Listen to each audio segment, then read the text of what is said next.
varias veces tuve que presentarle mi renuncia, me acuerdo, porque me presenta el director, me dice, David, te están esperando 2 agentes del FBI. Acuérdate que hace una semana nos hablaste y dijiste que tenías unas amenazas de muerte en tu Twitter. Suscríbanse, por favor, se vale de todo.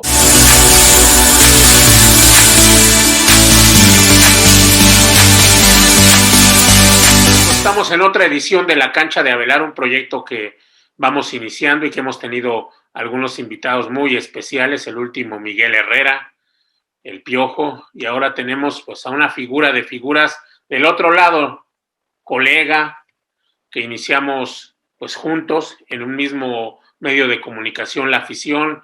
Él después tomó otros rumbos, el Heraldo, el Excelsior, y bueno, pues ahora es una figura de figuras en los medios de comunicación, ¿cómo no? Sus redes sociales son de las más visitadas, con mayor tráfico, controvertido, dueño de un estilo, como él solo sabe, generar polémica, se ha metido en diálogos, en esto, en controversias.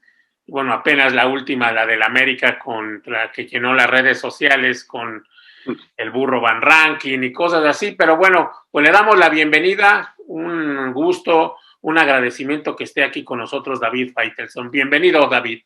Hola, ¿qué tal? ¿Cómo estás, Edgardo? Al contrario, para mí un placer, un honor estar aquí contigo.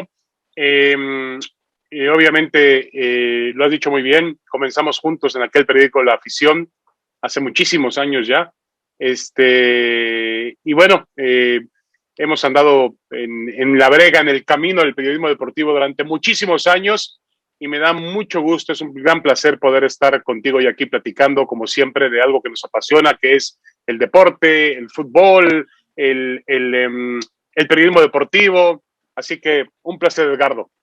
¿Qué es lo que te o qué has cambiado de ese David Faitelson que inició junto con uno y una serie de demás colegas que todavía siguen en los medios y que también aprovechamos el momento para pues mandarle un saludo y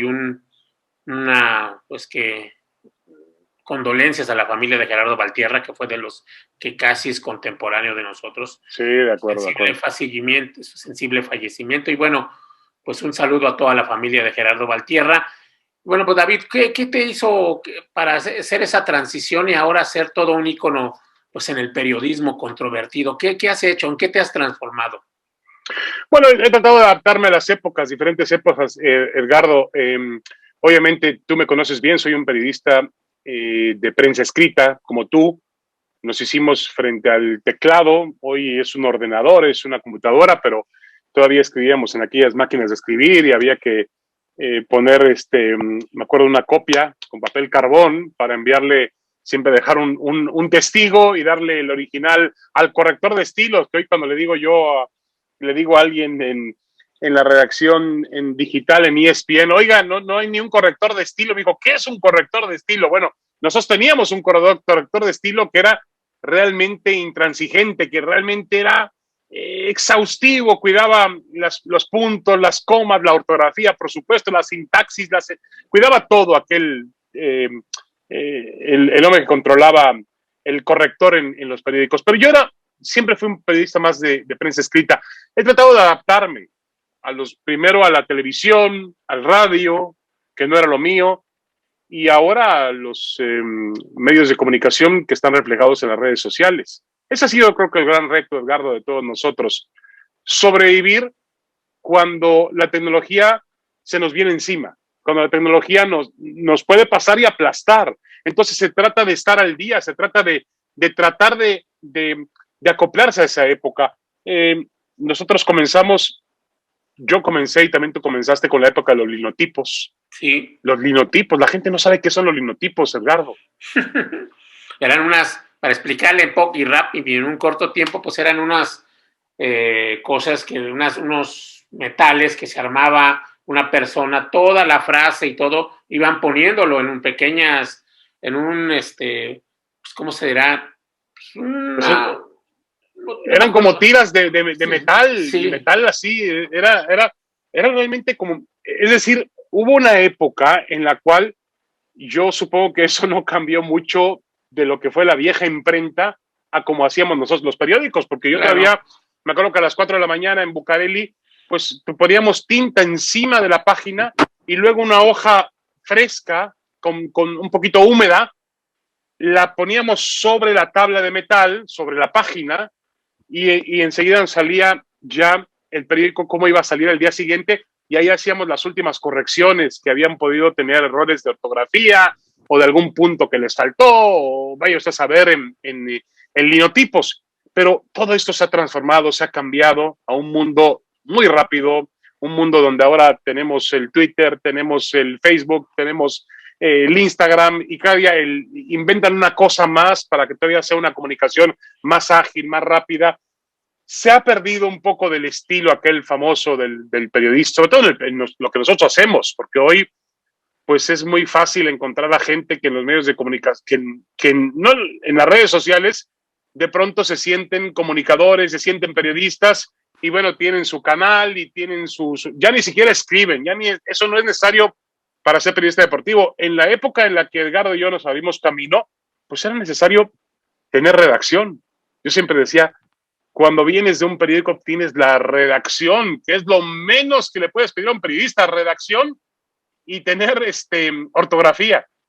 Y creo que muchos de esos valores se han perdido, pero a tu pregunta directamente, pues es adaptarse, no queda de otra. Si no te pasan por encima, Edgardo.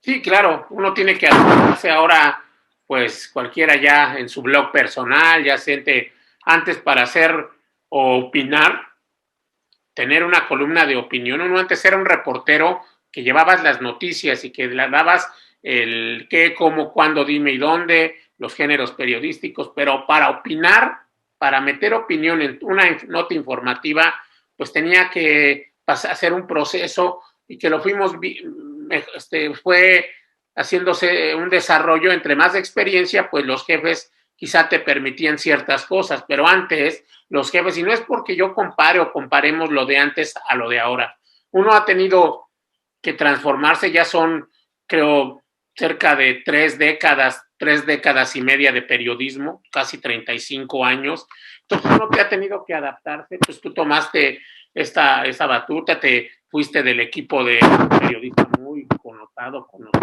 que quizá uno no está de acuerdo con sus ideas, o sí está de acuerdo, pero tiene un estilo y es un punto de referencia del periodismo deportivo mexicano y de otras circunstancias como lo es José Ramón. De esa escuela, pues tú te hiciste ahí, ha generado bastantes reporteros, bastantes periodistas, ahí está el estilo de Martinoli, se ha unido ahora Luis García y ahora Jenny Espieto, André Marín, todos esa escuela, pues ahora son líderes de opinión deportiva, ¿no? Y esto, pues, haciendo esa transición, porque podríamos pasarnos 3 días hablando de nuestras anécdotas, pero en las anécdotas, así que tú recuerdes alguna que te haya marcado, una anécdota que digas, me marcó. Bueno, no sé, hay muchísimas. Mira, me voy a acordar una rapidísimo, aquel chico que entró en la redacción era de Imevisión todavía, sí, estábamos en Imevisión, sí, Imevisión, principios de los 90, y me dijo, me quería hacer una entrevista para ver cómo trabajaba un reportero en la redacción, en este caso de un medio como lo es la televisión, porque producíamos noticiarios, diferentes noticiarios de la barra de Imevisión, Canal 7, Canal 13, y me acuerdo que me dice, oiga, señor Faitelson, me pregunta, ¿cómo cree usted que va a cambiar su vida con la llegada del Internet? Y yo me le quedo viendo y digo, ¿qué? O sea, ¿sabes qué? A ver, no. Primero no me gustan las payasadas en las entrevistas. Me viene a hacer una entrevista seria. ¿De qué me estás hablando? Nosotros teníamos alguna noción por ahí de lo que era el Internet, pues de lo que nos llegaba de Estados Unidos, de las escuelas, sobre todo las universidades, que habían hecho un sistema interno y estaban comunicadas entre ellas. De eso lo habíamos leído un poco y que tenían una base de datos sobre algunos temas. Si uno quería investigar un tema de historia, un tema de medicina, un tema de sociología, un tema de deportes, ellos tenían ciertos material archivado y a través de sus redes, de todas las redes de las universidades, era la famosa Internet que en Estados Unidos empezaba a funcionar como un banco de datos. Pero yo en ese momento dije, ¿sabes qué? mira, con todo respeto, te estás burlando de mí, salte de la oficina. Y en ese momento lo dije ya, le llamé a él, estaba por ahí el Chacho, me parece, Luis Manuel López, que también es Sí, un gran comentarista de autos, le dije, oye, se está burlando de mí porque me está sacando cosas que cómo va a cambiar nuestras vidas el Internet. Y cómo me acuerdo cada vez que veo cómo se ha transformado nuestra vida, a dónde hemos llegado, qué es lo que estamos viviendo hoy, cómo se transformaron las redes sociales, digo, Dios mío, cuánta razón tenía aquel muchacho que estaba estudiando periodismo, era un estudiante de periodismo de primero o segundo año, me parece, de la Universidad Nacional Autónoma de México, de la UNAM, y estaba en la carrera de comunicaciones, venía de Acatlán, si no me equivoco, y me dijo, ¿cómo va a cambiar su vida con el Internet? Y la verdad es que yo en ese momento, pues, me ofendí. Imagínense usted esa anécdota. Y así muchas otras. A ver, te voy a contar otra anécdotas. Te quería preguntar Anécdotas. antes de eso, ¿alguna vez Sí. has tenido algún roce fuerte con José Ramón? Yo siempre me he quedado con esa duda y soy medio, no creo, ¿alguna vez por defender No. tus ideas? Sí, bueno, hemos tenido nuestras diferencias un poquito últimamente más acentuadas porque obviamente, pues José Ramón se está haciendo, los dos nos estamos haciendo más viejos, eso está claro. Él me lleva un poquito de ventaja, pero los dos nos estamos haciendo más viejos. Ya no tenemos la misma capacidad para soportarnos como lo hacíamos anteriormente. Y bueno, siempre ha habido existido roces. Yo creo que uno de los roces más importantes ahora que hablas de José Ramón fue el día en que la empresa TV Azteca decidió despedir a Carlos Albert. Eh, hubo un momento en el que yo le reclamaba a José Ramón que no habíamos hecho lo necesario para retenerlo. Pero yo al final, José Ramón se enojó mucho conmigo y me dijo, no, te equivocas. Sí se hizo lo que pudimos por retenerlo, pero llegó un momento en que Carlos brincó una línea en la cual ya no podía volver. Se metió con el dueño de la empresa. Cuando tú te metes con el dueño de tu empresa y rompes ciertos intereses, que en aquel momento era Moisés Saba, que en paz descanse, me acuerdo muy bien que Carlos había caído, ¿te acuerdas, Edgardo? Que llegó un momento en que José Antonio García Sí. le reclama a Moisés Saba y le dice, no, Moisés, tú no controlas ni a tus periodistas. Sí, claro. Moisés Saba era socio de Salinas Pliego. Entonces, Moisés Saba le dice, no, claro que los controlo. Ellos trabajan para mí. Un arrebato de poder de un millonario. Y además Moisés estaba muy metido en la parte de fútbol, manejaba el Morelia, manejaba el Veracruz. Sí. Como que el señor Salinas Pliego le dejó todo el control de fútbol a Moisés, que en paz descanse. Entonces, José Antonio García, inteligente, le dice, ¿cómo vas a controlar tú? Mira, una publicación, una columna de Carlos Albert. Mira lo que dice Carlos Albert de nosotros y tú ni siquiera eres capaz de controlarlo. Y obviamente, al día siguiente alguien va y busca a Carlos Albert, le pregunta, oiga, don Carlos, dice el señor Saba que él es capaz de controlar a sus periodistas. Y entonces Carlos, como es sin freno, enseguida se atrevió a declarar, a mí no me controla absolutamente nadie, yo soy un periodista libre, los dueños del balón ya saben lo que pueden hacer, y eso le costó finalmente el trabajo a Carlos Albert en la empresa. Pero en un momento dado hubo una diferencia con José Ramón por el tema de Carlos Albert, quizá uno fue uno de los momentos más álgidos, difíciles, aunque yo era mucho más joven y obviamente estaba en otra etapa de mi vida.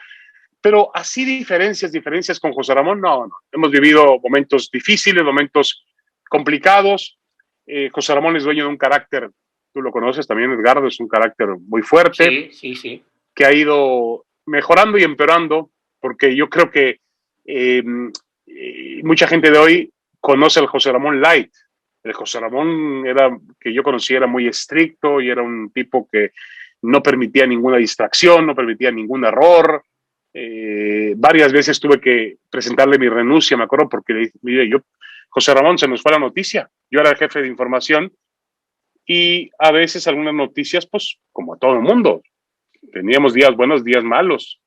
Y en un día malo yo decía, sabes que aquí está mi renuncia porque yo como responsable no estuve atento de la información que estaba surgiendo en cierto lugar. Y siempre nuestra batalla era Televisa, ¿no? Poníamos una televisión frente a la otra y siempre la comparación directa. Oye, pero Fernando Schwartz acaba de decir esto y nosotros no lo tenemos. Entonces, eran momentos en que sí había cierto, obviamente, diferencias con José Ramón, pero era parte del trabajo diario. Y te digo, varias veces te presenté bien en Rusia. Por fortuna nunca me la aceptó. Y yo obviamente le agradezco mucho todo lo que he podido aprender y tomar de experiencia junto a su lado en todos esos años. Entonces eso para mí es invaluable. De todas maneras, yo siempre seré un agradecido por lo que él ha podido brindar, por supuesto, y siempre he tratado de mostrar, y lo he mostrado siempre, una deferencia y sobre todo una lealtad que otros no han tenido. Es exactamente, en ese sentido, y metámonos de la escuela de José Ramón, ¿crees que todos han sido agradecidos con él? Bueno, no lo sé, Edgardo. Habrá gente que no, que queda en la conciencia de cada persona. Yo creo que es un medio muy complicado, tú lo conoces muy bien. Y se volvió más complicado, Edgardo, cuando dejé la redacción. La redacción, en todos los medios había egos y competencia interna, pero era mucho más romántica en nuestros días de buscar la nota, cada quien tenía su fuente, su espacio. Pero aquí se volvió, cuando pasas a la televisión, se volvió un tema de egos y de ver quién aparece más y de ver a quién reconocen. Y obviamente también se fueron generando al interior de esa gran camada de periodistas, se fueron generando diferencias. Y yo creo que José Ramón no supo preparar el final, eso es evidente, porque también hay que señalar lo bueno y lo malo. No supo preparar el final, y al final, pues cuando no había después de tantos años de mano dura y de un líder muy visible, cuando él fue flaqueando y él fue ya perdiendo poder y fuerza, pues entonces todo mundo empezó a luchar por su propio beneficio, ¿no? Obviamente, eso pasa en cualquier grupo. Mira, yo creo que al final del día yo valoro lo bueno y desecho lo malo. Hubo gente sí que no jaló, que yo esperaba que fuese un poquito más comprometida y un poquito más agradecida con lo que les había dado José Ramón y la televisión y nuestro grupo en aquellos días. Y además son líderes de opinión, tú lo acabas de decir perfectamente bien, son gente que ha logrado pasos importantes en la televisión y en los medios. Pero, Mira, y perdón que te interrumpa, sin querer generar polémica, pero mucha gente marcó a André Marín como el malo de la película. ¿Sí es tan malo de la película? no, de ninguna manera. André tiene su carácter, tiene su personalidad, pero siempre fue un chico. Yo trabajé muchísimos años junto a André, palmo a palmo, ahí mano a mano en la redacción, venía y la verdad es que es un tipo del cual también aprendí muchísimo. Más o menos es un poquito más joven que yo, es una generación por abajo de la mía, pero no, de ninguna manera. ¿No? André jamás no tuvo la idea de traicionar a José Ramón, al contrario, todo lo contrario. Pero en ese momento, obviamente, André tenía también otro tipo de pretensiones y tenía también derecho y tenía también el deseo de seguir avanzando en su carrera y en su vida como profesional, y es muy respetable todo eso. Y ha hecho una carrera muy brillante y muy interesante. Ahora cuando puedo lo veo. Te lo digo esto porque yo los vi a ustedes en el Mundial, a André Marín lo vi que es más joven que nosotros, pero lo que más fue la referencia mundial de Francia, mundial de Estados Unidos, cuando ustedes tenían cerradas 2002. Las puertas. La gente claro. No sabe eso. Pues tú lo veías, Edgardo, yo creo que tú lo veías en Francia, cómo se... ¿Te acuerdas que la selección se cerró después de lo que fue aquella nota del Conejo Pérez, que apareció pues tomado de la mano con, no sé si con Campos, no sé con quién, la selección decidió vetarnos y no dar más entrevistas. No, pues en el Mundial de Estados Unidos, André Marín con su camarógrafo, con Nieto, el señor Nieto. Con el viejo Nieto, ¿cómo no? Se tenían que subir a un árbol para tener imágenes. Entonces, porque ustedes no tenían acceso, por esa lucha de intereses, no tenían acceso a la selección nacional, y bueno, y fueron épicas las conferencias en el roce y en el juego de palabras con Mejía Barón, te acordarás, ¿no? ¿Cómo no? Me acuerdo perfectamente bien, el famoso, cuando me dijo, oye, Firestone, digo, no me llamo Firestone, y yo tampoco soy doctorcito, me dijo una vez el doctor Miguel Mejía Barón. Después, obviamente, digamos las asperezas y demás. Quiero contarte que en el 94, estamos en Estados Unidos en la concentración de la selección mexicana previa al partido contra Bulgaria. Y habíamos coincidido en la cobertura André conmigo. Yo venía de Chicago, me había tocado el grupo inaugural del Mundial, que era Alemania, Bolivia, estaba España, y volé para Nueva York para estar en esa cobertura. Y estábamos con André en el hotel de concentración haciendo lo que exactamente dices tú, viendo la manera en la cual podíamos sostener una entrevista, una exclusiva, porque los jugadores no nos hablaban. Era una guerra muy, muy, muy cerrada con Televisa. Y me acuerdo muy bien que Andrés se recarga en el hotel, se recarga en uno de los mostradores, ahí vendían como, había un estanquillo como que vendían joyas o algo, se recarga, rompe el vidrio y se abre la mano completamente y empieza a sangrar. Y en ese momento viene el doctor Mejía Barón, que estaba en la concentración, el entrenador pasa y dice, ¿qué pasa? Y digo, es que doctor, se cayó André y se abrió la mano. A ver, tráeme para acá. Él era doctor odontólogo, supongo yo. Sí. Pero bueno, yo me encargo. Y llamó ahí le trajeron el botiquín y él mismo hizo la curación a André en la mano, lo vendó ahí, le dijo, le limpió bien, le suturó todo perfecto, muy bien. Vete a ver con un doctor. Pero fue Mejía Barón, todavía terminamos la entrevista. Doctor, bueno, aprovechando que ya llegamos a usted de esta manera, ¿podemos hacer una entrevista? Dice, miren muchachos, yo los estoy curando, pero no estoy para darles ningún tipo de entrevista ni ningún tipo de ventaja porque había una batalla muy cerrada con Televisa. Pero bueno, fueron parte de las anécdotas. La pregunta inicial era sobre André. Yo creo que... Sí, te digo esto de André porque André demostró su profesionalismo como el tuyo. Tú eras un satélite en ese mundial, te movías a esta sede, te movías a la otra. Nosotros estábamos de fijo primero en Washington, luego fuimos a Orlando, luego regresamos a Washington y terminamos en Nueva York con todo el proceso de la selección. Pero tú te movías, pero lo uno que dijo, y por eso André Marín, también yo quería aprovechar esta oportunidad porque tú siempre hablas, y aún así dentro de estas anécdotas, algún roce, alguna que nunca hayas podido lidiar o limpiar asperezas con algún jugador. No, Edgardo, a ver, déjame, estoy tratando de recordar algún momento con algún futbolista. El más recordado es el que tuve con Cuauhtémoc Blanco, pero con Cuauhtémoc Blanco no hubo ningún problema y al día siguiente Blanco, porque además yo lo he dicho una y otra vez, yo siempre he preferido jugadores como Blanco que tienen una gran personalidad, una gran entrega y además siempre fue un tipo noble, ¿eh? Fue un tipo noble, a mí me consta porque... Ni rencoroso. ¿Perdón? Nunca fue rencoroso. No, para nada, absolutamente para nada. Me encantaría tener muchos enemigos como Cuauhtémoc en ese sentido. Yo creo que no, así algún futbolista con el que obviamente tenía mucha diferencia. Me acuerdo muy bien, terminando un Atlante Pachuca, en la cancha de Pachuca, atrás de la cancha me agarra el Chamagol, aquel jugador chileno, ¿no? El Chamagol. Sí. Y me dice, usted, la culpa es de usted. Había fallado un penalti recientemente. Ustedes tienen la culpa porque hablan en la televisora, se la pasan hablando de nosotros. Dije, oye, Chamagol, tranquilo. Conmigo no te vengas a desquitar. Yo no fallé. ¿Quién falló el penalti?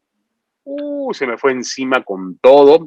Cometí un error. El jugador estaba caliente y yo todavía lo provoqué más. Y me acuerdo que llegó Vilar y le dijo, Vilar, no te enganches.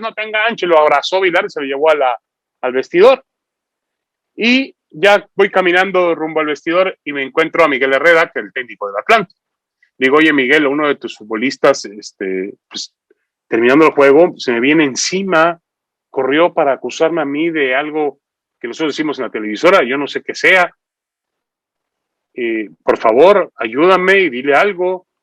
Pues yo le creo a mi jugador de fútbol, me dijo Miguel Herrera. Digo, está bien, te mete mucho ya sabes dónde, con permiso, a Miguel Herrera lo conocía de muchísimos años, de cuando era jugador en Nesa, yo reporteaba a los toros de Nesa y hace muchos años que conocía a Miguel Herrera. Pero así una y otra vez yo me acuerdo de momentos complicados con otros. Bueno, Hugo Sánchez.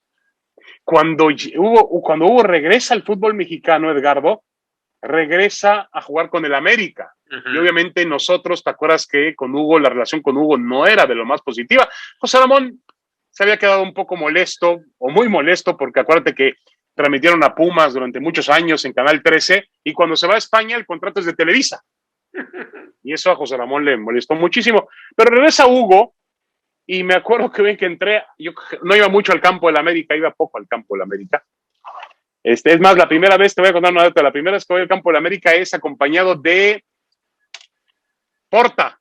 Ajá, Enrique Porta. Enrique Porta, porque la esposa de Porta fue mi maestra de quinto de primaria. Sí, creo trabajaba en un instituto, en alguna escuela, ¿no? Era profesora. En el Colegio Hebreo Tarbut. Sí. Y yo estudié ahí y ella me veía que yo era pues muy aficionado al fútbol y me gustaba el América y me decía, ¿quieres ir al campo de la América? Y dije, ¿cómo va a llevar ella al campo de la América? Mi maestra, María, se llamaba María. Sí. Me dice, mi esposo te puede llevar. Y Enrique Porta me lleva de la mano por primera vez en la historia al campo de la América cuando yo era un niño de primaria. O sea, imagínate la historia. Algo tenía que ver mi carrera con periodistas deportivos. Ya no he visto a Enrique. Sí, yo tengo contacto en redes sociales con él, en Facebook. Muy amigo Porta, igual que Carricar. Son dos amigos, dos. Son periodistas argentinos, pero que se hicieron, tienen familia aquí en México, se quedaron en México, aportaron su experiencia en el periodismo y de verdad Porta fue mi jefe en el periódico La Afición y yo le agradezco muchos consejos con él porque podrá caerle bien o mal a la gente, pero cuando tienes el trato diario con una persona y que te deja una escuela y eso, pues yo le agradezco a Porta y Porta siempre, ahora Porta está en Mexicali, creo, con sus hijos, ya no está en nada del periodismo, se tienen un negocio, pero Porta, él hizo que La Afición ya no fuera tan beisbolera. Cuando él llegó de jefe a La Afición en el 80, en el 90,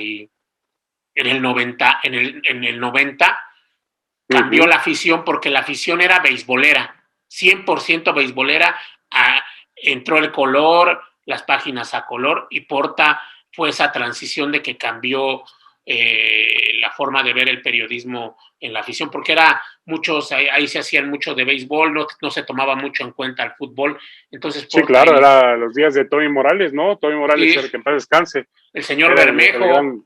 El señor Bermejo, Jorge Bermejo también, por supuesto, otro gran maestro del periodismo. Pero lo que yo voy es que, te lo que Porta, iba al campo de la América, me vino el ejemplo de Porta, fuimos al campo de la América a reportear y en ese momento yo entré al campo de la América y Hugo Sánchez empieza a decir de groserías. Ahí vienen estos hijos de la tal por cual, malnacidos, ya sabes lo que siempre ha dicho, ¿cómo nos decía? Malinchistas, cangrejos, de todo me decía. Y ¿sabes quién y ya se me venía encima y lo agarró Ruggeri, Oscar Ruggeri, que era su compañero en la América, lo tomó y dijo, ya Sánchez Márquez, le decía, ya, tranquilo. Pero bueno, a lo que voy es que, mira, Edgardo, algún día, previo a la final del 91, me metí muy fuerte con Carlos Milok, que en paz descanse, que era el técnico del América, previo a la final de aquella América Pumas. Y resulta que viene el estudio de protagonistas el lunes, Milok. Saluda a todo mundo, a José Ramón, a Francisco Javier González, saluda a Pepe Espinosa, que en paz descanse, a Marco Tolama, que hablaba de automovilismo, lo saluda a quién más estaba por ahí, Polo Díaz de León, que en paz descanse, que era nuestro productor, a todo mundo, y cuando le toca el turno, yo extiendo la mano, me brinca. A usted no lo voy a saludar. Es como mi loca era. Sí, con una voz. Bien. Le digo, oiga, don Carlos, pero a usted no le voy a hablar. Muy bien. Y ya pasó el tiempo. A los 2 años o 3 años después estaba yo comiendo en el Regio en Monterrey y por atrás llega un tipo y me da un golpe así, me abraza. Y digo, que volteo a Carlos Miló. Y me dice, discúlpeme usted, cometí un error muy grave en no darle la mano, no extender la mano aquel día, porque son cosas del fútbol y la pasión, y usted y yo somos 2 hombres apasionados. En fin, A lo que voy es que afortunadamente, por fortuna no he encontrado, no tengo, habrá muchos futbolistas que obviamente pues no les guste la crítica, mi manera de ser, mi forma de decir las cosas, pero bueno, no hay ningún problema, pero yo puedo ver a todos a la cara, Edgardo, y esa es la satisfacción que tengo en casi 35 años de carrera. Sí, y retomando a don Carlos, igual, uno empezó y lo conoció, y como siempre, tú te tienes que ganar la confianza con el trabajo de la gente, porque después te van conociendo. Ahora ya es tan fácil, porque ahora, y no es porque yo esté que de los millennials y de hable tanto de la actualidad, de la modernidad, pero antes para ganarte y que te conocieran y que tu trabajo, pues eran pocos medios de comunicación, entonces tenías que tener pues una sapiencia y una autoridad para poder hablar y que los jugadores te conocieran. No era fácil antes. Ahora ya salen tantos programas. ¿Cuántos programas hay en televisión? No olvídate, en televisión, en radio, en plataformas digitales, en YouTube, en Facebook. No, Dios mío, ahora bueno, es interminable esto, no sabes dónde está realmente la bolita, ¿no? Hay una competencia ardua. Antes era mucho más identificado. Los periódicos tenían su lugar, las televisoras cubrían ciertas cosas, no todos, no hay las coberturas que existen hoy con cámara. Eran otros tiempos, sin duda alguna. En eras del periodismo y ahora como analista, como parte de esta empresa estadounidense, norteamericana, ESPN, Sí. ¿Alguna experiencia, mala experiencia y buena experiencia que de esas anécdotas que te quedan? Apenas vimos la de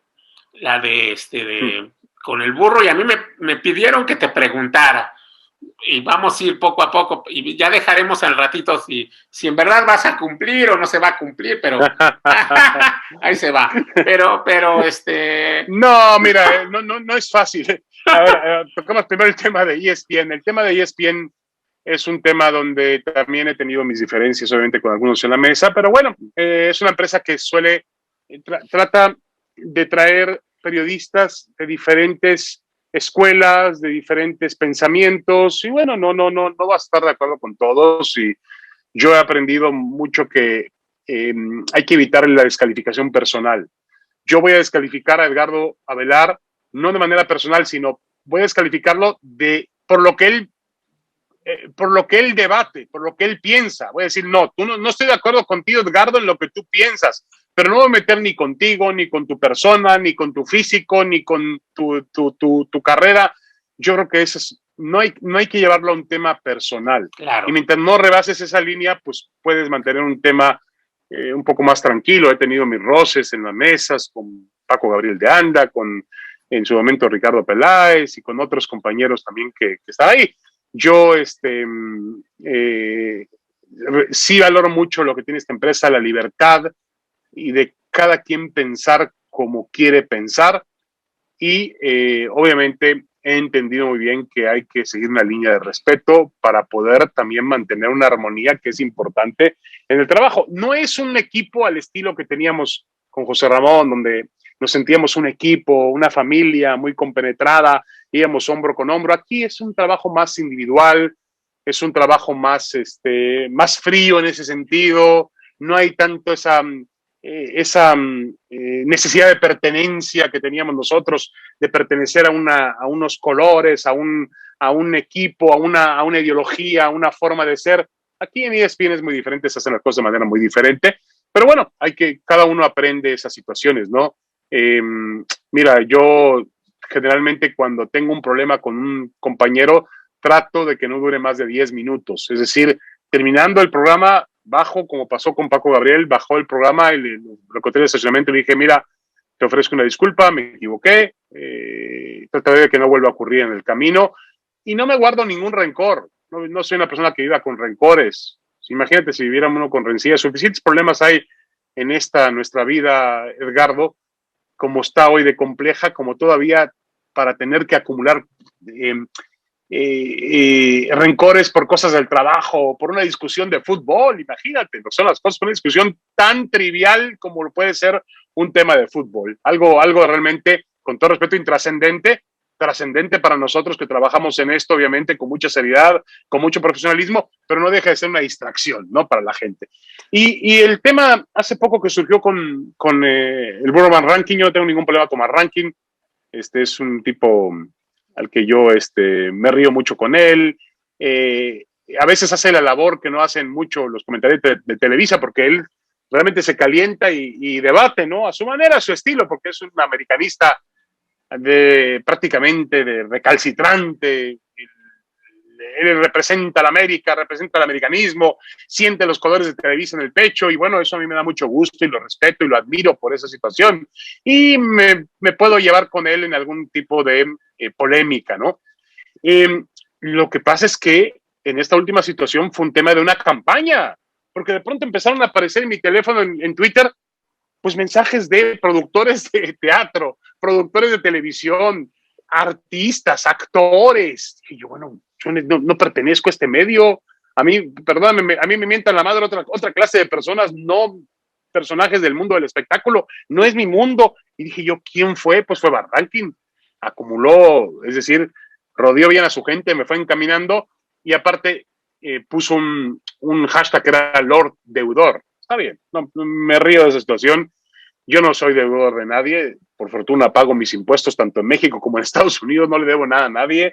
Mi esposa se encarga de pagar las tarjetas de crédito también y en ese sentido no me siento Lord Deudor, pero a mí lo que más me molestó, no me hubiera molestado pagar la apuesta, pero pagar la campaña que organizó Van Ranking a través de sus amigos de televisión y productores y compañeros de él de otros programas de espectáculos. Con todo respeto, no me voy a prestar para eso, ni voy a caer en ese tipo de juegos. Y nada más, ahí quedó la situación, se calentó, pero esto también me lleva a mí a un descubrimiento, a una confirmación, Edgardo, porque el otro día discutía yo con una persona y me decía que las redes sociales no hay manera de controlarlas. No. Que son libres, abiertas. Pero, espera un momentito, aquí hubo manera de controlarlas, porque la fuerza de Van Ranking, él logró convencer a sus amigos de que hicieran un trending topic de 6 horas.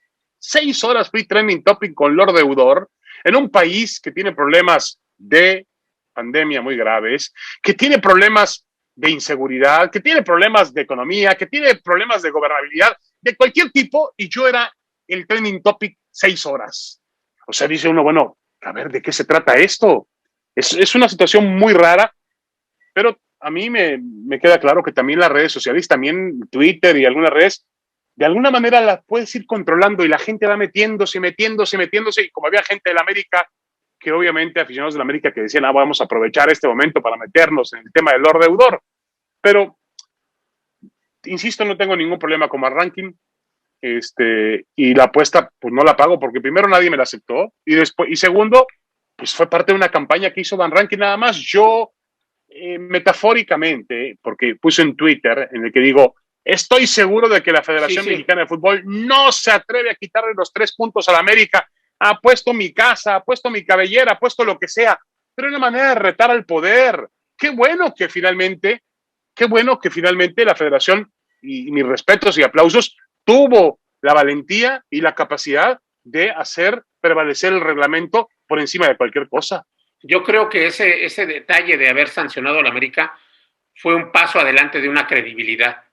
De dejar esa, yo creo, ¿no? Bueno, metiendo. No, está muy bien, porque, a ver, Edgardo, más allá de que no podemos comprobar de que el América ha sido favorecido por arbitrajes en su historia, sabemos muy bien que es un equipo muy pegado al poder, porque el América es de Televisa y Televisa tiene mucho poder en el fútbol mexicano. No estoy diciendo nada nuevo ni nada que sea hasta este momento ilegal. Eso existe.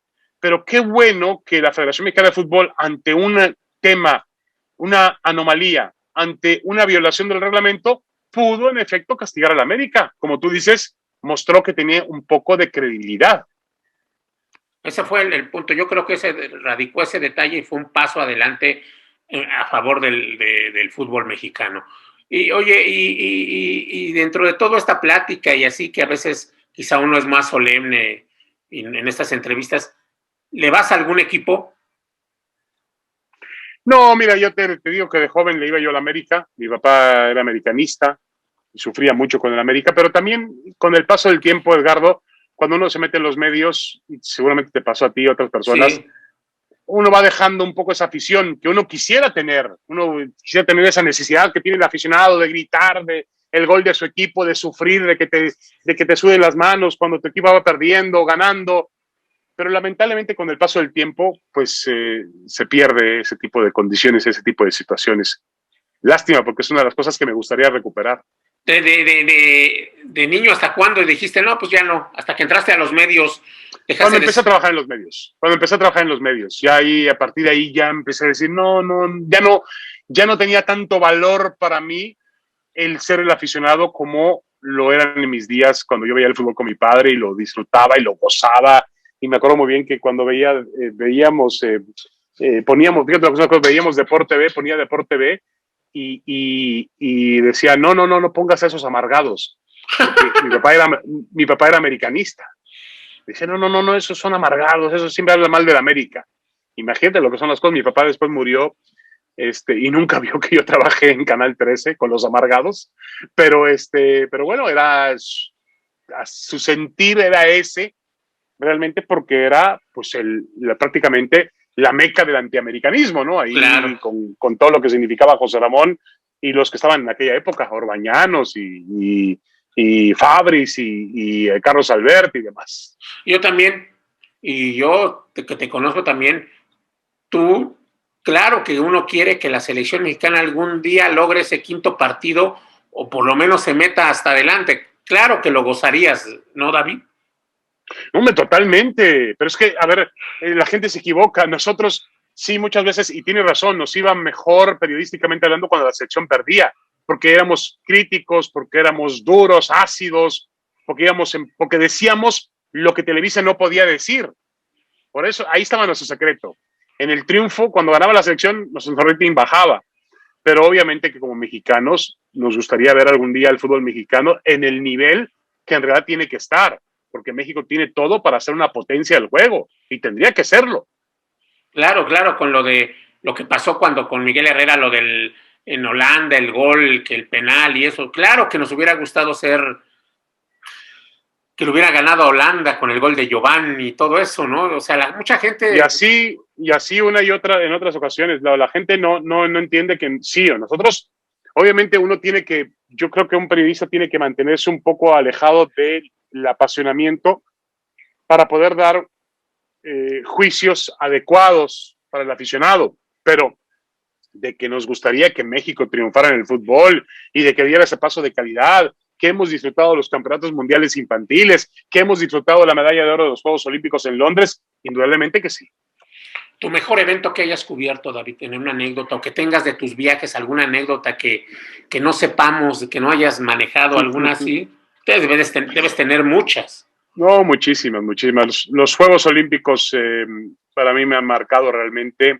Me acuerdo muy bien en el 2000, por ejemplo, una anécdota en el 2000, cubría yo, estábamos cubriendo levantamiento de pesas por Soraya Jiménez, que en paz descanse. Y yo iba, y en la cobertura, me acuerdo que la, la, la villa de atletas estaba en un lugar que era una montaña afuera de Sydney. Íbamos caminando y yo iba cargando el tripié y en eso me ve el camarógrafo Nieto, camarógrafo de muchos años, Juegos Olímpicos, me ve y me dice, te veo mal con el tripié, yo lo cargo. Ya es que lo ponía al hombro, Sí, sí. era un tipo muy fuerte, iba caminando rumbo a la vía de atletas.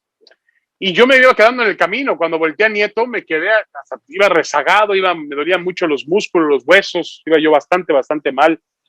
Y me acuerdo muy bien que llegando al entrenamiento de pesaje, de levantamiento de pesas, le dije a uno de los entrenadores que estaban ahí con Soraya Jiménez que si era posible, que yo veía que la gente levantaba pues, los pesos, dije, ah, caray, y luego yo fumaba mucho. Había un turco que se llamaba Naim Suleymanoglu, que era un pesista maravilloso, que fue muchas veces un figurón, uno de los más grandes pesistas de la historia, tipo chaparrito, le decían el Hércules de bolsillo. Y yo veo que ponía el cigarro en la barra y volvía y fumaba. Y digo, oye, que fuma y no le duele nada, levanta el peso.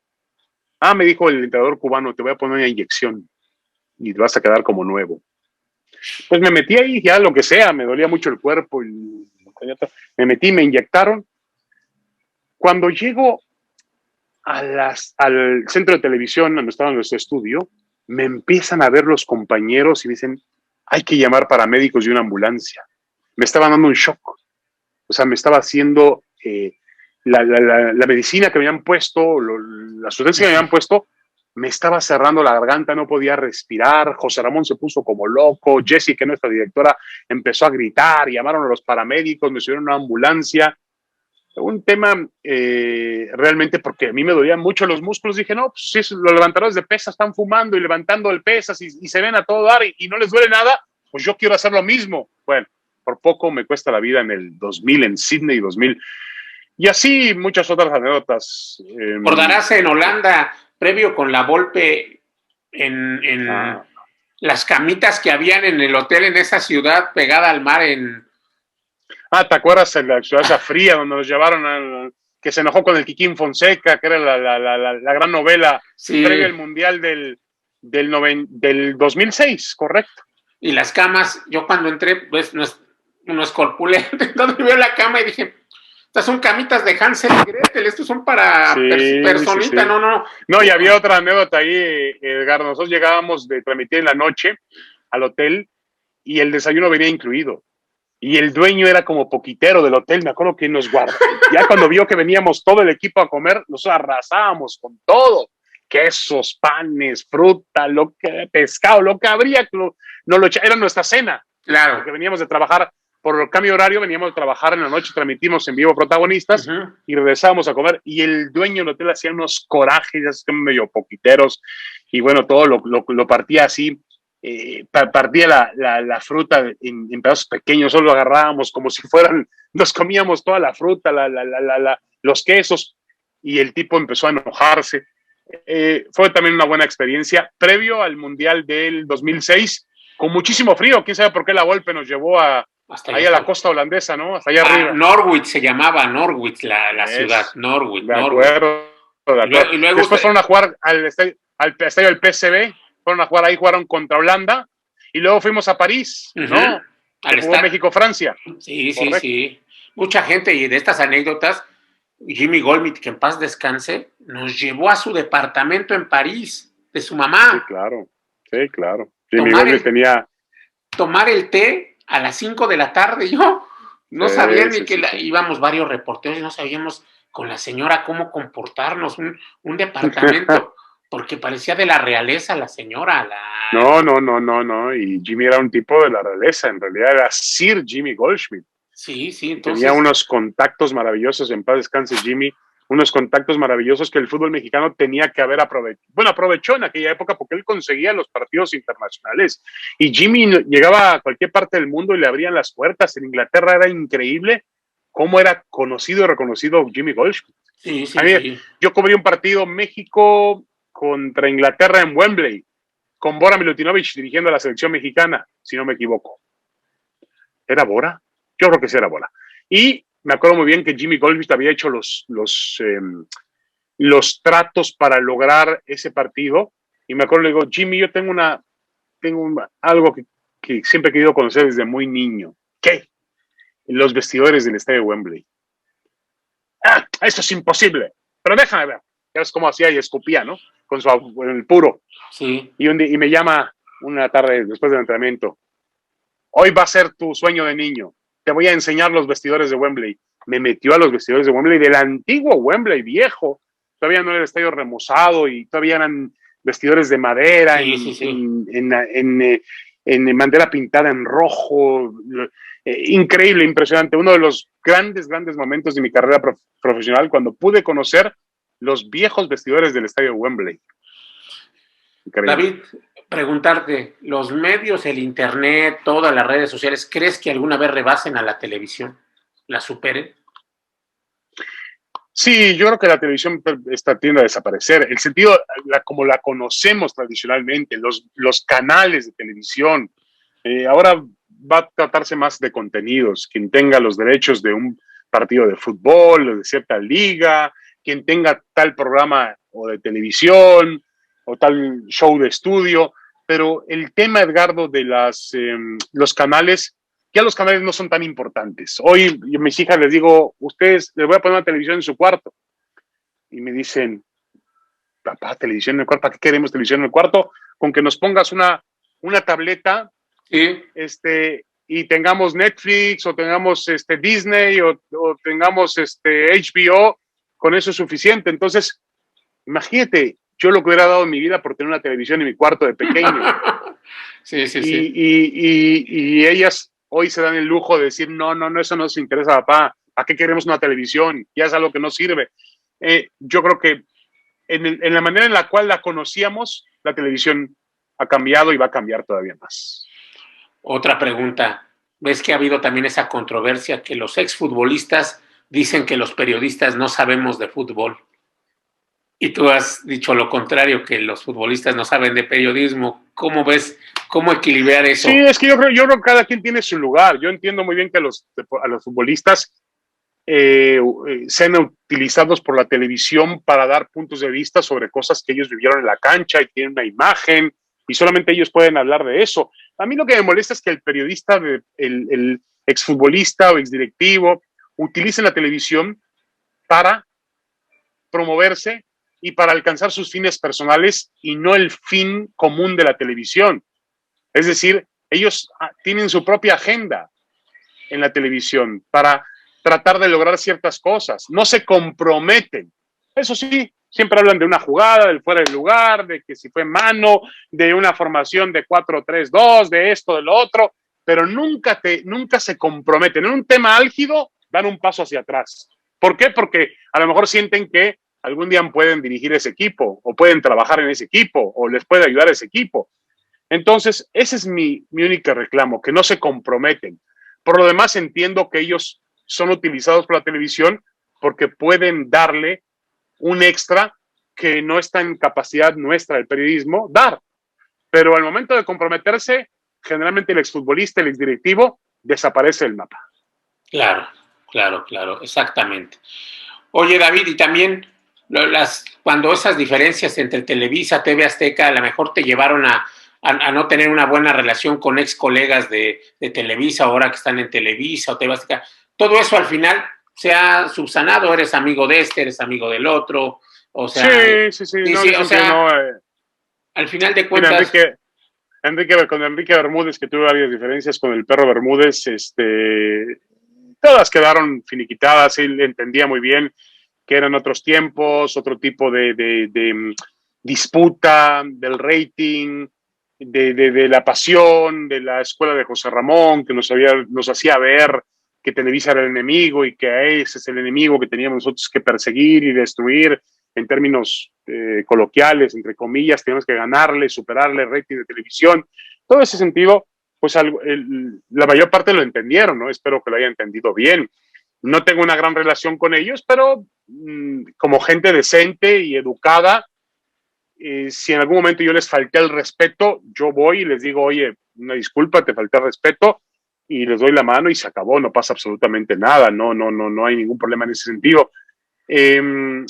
Hubo momentos sí, de una guerra fría, le llamo yo, que había en la televisión, que tú la viviste en medio de eso, que obviamente fue mucho más álgida y difícil que los tiempos que vivimos actualmente. Pero todo eso, por fortuna, Edgardo, quedó superado. Oye, también en esta cuestión de los propios medios, algo que te digas, ¿no? Pues aportar para un crecimiento, para un desarrollo, y también el que te hayas convertido en una figura de la red, eres toda una celebridad. Tus redes sociales lo demuestran, ¿no, David? Bueno, no, Edgardo, yo no intento ser celebridad. A mí me enseñaron a ser periodistas que la noticia no soy yo.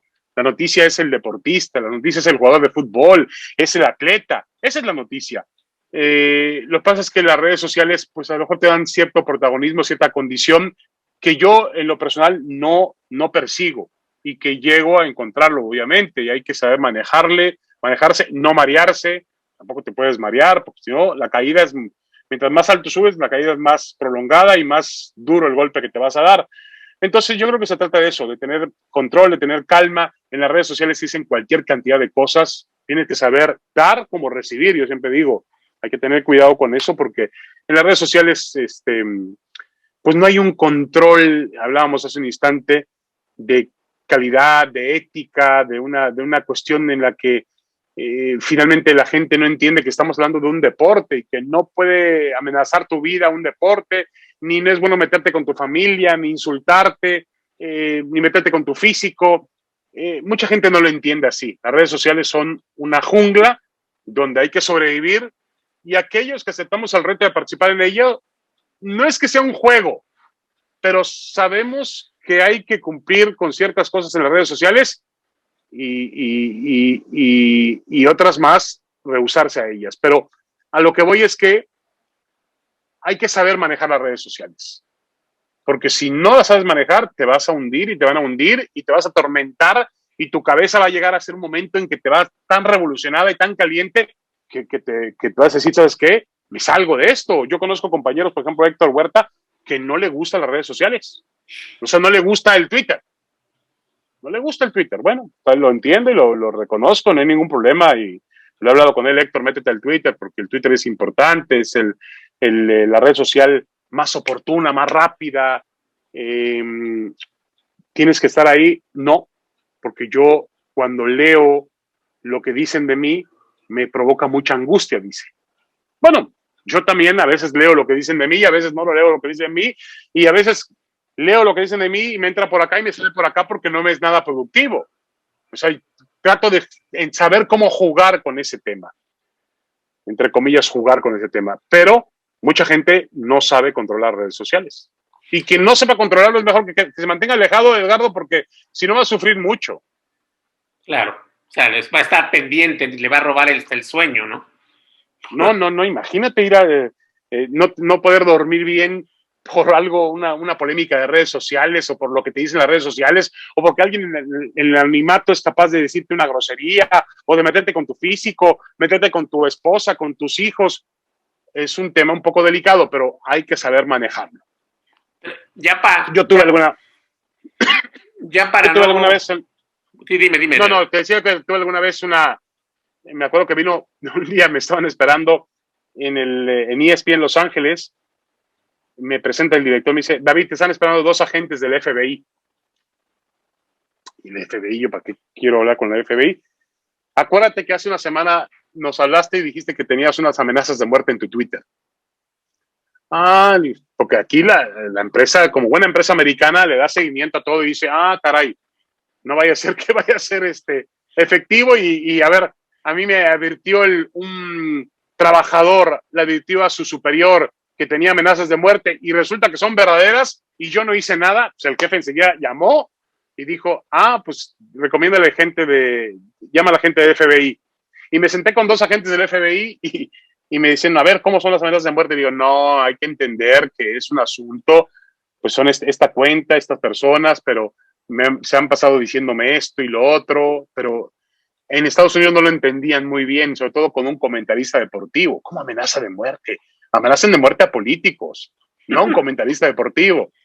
Claro, tenía yo el asunto también de lo de Centroamérica, que había generado mucha polémica también con El Salvador y con Honduras y con Nicaragua, pero Nicaragua no, con Guatemala, y todo eso había generado que tuviese yo amenazas de muerte, pero ellos les decían, ¿cómo puede ser que por un partido de fútbol haya amenazas de muerte? Me decía la gente del FBI. Pues sí, amenazas de muerte, pero todo ese tipo de situaciones se hacen en el anonimato y se hacen pues de manera cobarde, porque nadie te va a decir de frente eso, Edgar. ¿Y sí te sentiste amenazado con lo de Guatemala, los centroamericanos? No, para nada.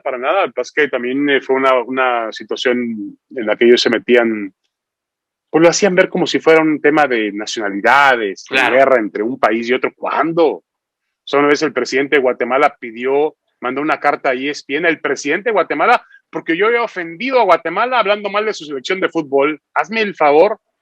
O sea, decía yo, ¿de qué se trata esto? Yo no, en México yo puedo hablar de la selección mexicana de fútbol y ¿qué le va a importar al presidente? Al contrario, va a decir, sí, madréala más, pégale más a la selección mexicana para que no hablen de mí.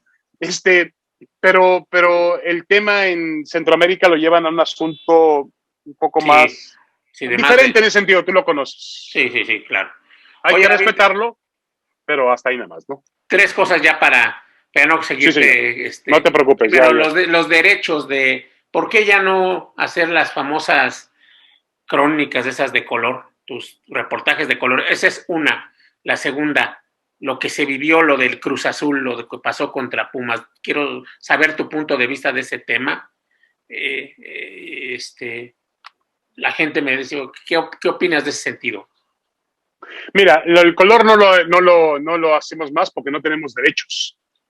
El problema es que ya no íbamos al estadio de fútbol y al ser ESPN y no ser TV Azteca, pues TV Azteca tenía derechos de los partidos, pero ESPN, pues no podíamos vernos ni por la cancha, íbamos a un estadio, no nos dejaban pasar a la tribuna, no nos dejaban grabar en la cancha, no nos dejaban entrar al vestidor, no nos dejaban más que estar en la explanada. Entonces no servía la historia de color. Entonces la tuve que terminar y pasar a otra cosa porque era muy difícil, Edgardo.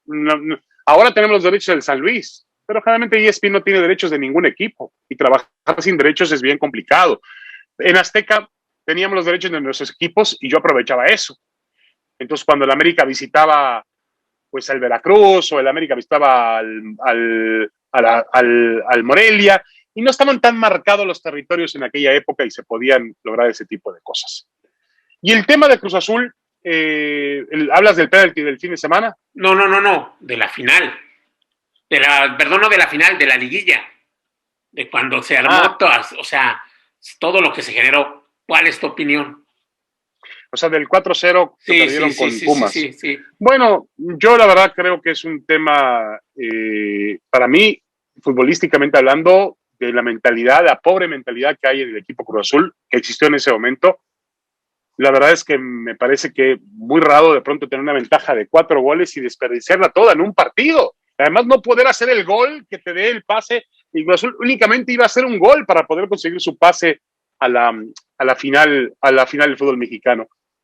Yo creo que sigue siendo un tema más mental que futbolístico, porque tú ves a Cruz Azul en el torneo regular, es un equipo realmente que logra convencer en el campo de juego, que alcanza un nivel extraordinario. Lo tuvo con Siboldi, lo está teniendo ahora con Juan Reynoso, pero cuando llega el momento clave, se desmorona y aparecen los fantasmas y termina el equipo de Cruz Azul pues con ese tipo de escenas. Ahora escuchaba a Reynoso y decía, sí, tenemos 8 triunfos hacemos una gran campaña. Nada le sirve a Cruz Azul más que levantar el trofeo en mayo. Y él lo sabe bien y lo acepta Juan Reynoso. Creo que finalmente han encontrado, bueno, espero, porque ya hemos hablado también de otros entrenadores en la historia, Caixinha, Tomás Boy, el mismo Gemes, y muchos otros entrenadores que parecían tener la condición para llevar a este equipo al campeonato y que finalmente no lo lograron. Sí, el Ojitos Mesa. El Ojitos Mesa también, por supuesto. ¿Quién más por ahí? Bueno, Tena en una segunda etapa, Marcarián, muchísimo. Sí. Pues agradecemos, David, y bueno, voy a aprovechar me pidieron algunos alumnos del Instituto Justo Sierra que si les manda saludos una persona así, en especial. Con mucho gusto. En especial algunos alumnos como, ahí estudia mi ahijada, mi sobrina Camila Cuevas Cisneros, también la Isabel Gracetó, mi sobrino Jorge Cuevas Cisneros. Un saludo para ellos, que les puedas mandar una persona de tu importancia, de tu trascendencia. Con mucho gusto, Edgardo, y además lo hago con mucho gusto porque tú eres un amigo y un colega que yo estimo, admiro de muchos años de trabajo. Quiero mandarle un gran abrazo a todos en el Instituto Justo Sierra y sobre todo a ver, repíteme los nombres. Camila Cuevas Cisneros. Camila Cuevas Cisneros. Sí. Camila Cuevas Cisneros, te mando un gran abrazo, un saludo. Y Jorge Antonio Cuevas Cisneros. Y Jorge Antonio Cuevas Cisneros, también te mando un abrazo, un saludo, échenle muchas ganas. ¿En qué año están cursando? No, mi ahijada ya va a entrar a la preparatoria y mi sobrino a la secundaria. Ya han tenido una educación, van en ascenso, están niños muy preparados. Me doy cuenta de ellos, que ya la modernidad nos ha rebasado. Ellos saben más de esto de prende esto, conecta esto, conecta. Uno ya con trabajo se ha podido adaptar esa transición del periodismo escrito y del radiofónico, de lo que hacía, a los medios ahora de las redes sociales. Estuve con Alebrijes de jefe de prensa y me di cuenta cómo se cambia. Entonces, toda esta situación y ellos, la nueva niñez de México y del mundo y la juventud, pues ellos están adaptados a las nuevas tecnologías. Así es, un gran abrazo, un gran saludo para todos. Y bueno, espero algún día, ahora que se termine esta pandemia, poder estar con ellos y si me invitas, con muchísimo gusto, ahí estaré contigo, Edgardo. Seguro que como sí, siempre. David. Tú ya sabes que sí eres un gran amigo y te reitero mi agradecimiento por haber estado aquí en este proyecto La Cancha de Avelar. Ha sido un honor y nuevamente te lo agradezco. Muchas gracias, David, que no sea la última Al vez. contrario, un abrazo, un saludo, Edgardo, saludos para toda la gente que nos escucha y que nos ve en La Cancha de Avelar. Saludos.